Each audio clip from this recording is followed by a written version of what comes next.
Mas naging mahirap at komplikado ang pagpapauwi sa bansa kay dating Congressman Elizalde Co matapos mapaulat na nag-apply po ito ng political asylum sa bansang France, itong dating kongresistang ito.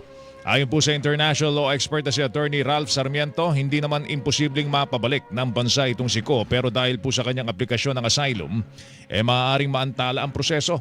Kasabay nito sinabi ni Sarmiento na maaari pa rin ipatupad ang red notice laban kay Co sakaling ma-issue na ito ng Interpol o International Criminal Police Organization.